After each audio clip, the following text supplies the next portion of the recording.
বিশ্বনবী কাঁদতে কাঁদতে মাথা তুলবেন, বলবেন আল্লাহ, দুনিয়াতে সব নবীরা স্পেশাল দোয়া করেছে, আমি করি নাই, এবার আমি আমার স্পেশাল দোয়াটা করতে চাই, আপনি কবুল করবেন কিনা বলেন। আল্লাহ বলবেন, নবী কি আপনার দোয়া বলেন?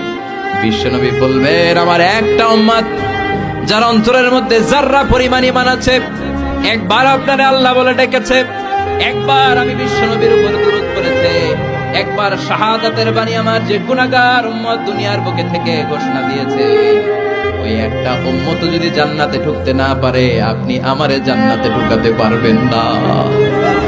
আল্লাহ বলবেন, সাল তুতা, সাল সাল তুতা, ওয়াশফা তুশাফা, শাফাত করেন নবী করেন, যার জন্য দোয়া করবেন আমি কবুল করে নেব।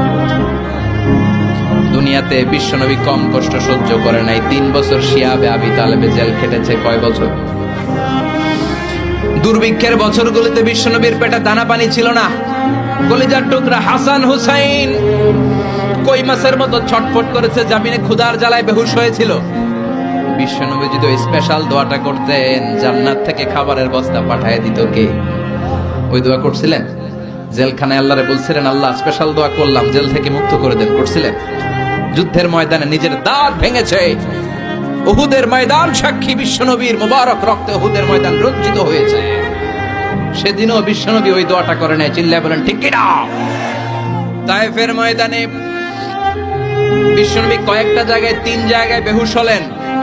বিশ্বনবীর মুবারক দেহ বেয়ে রক্ত ঝরলো। ওই কঠিন বিপদের দিনও বিশ্বনবী এই দোয়াটা করেছেন নাকি? কথা বলেন।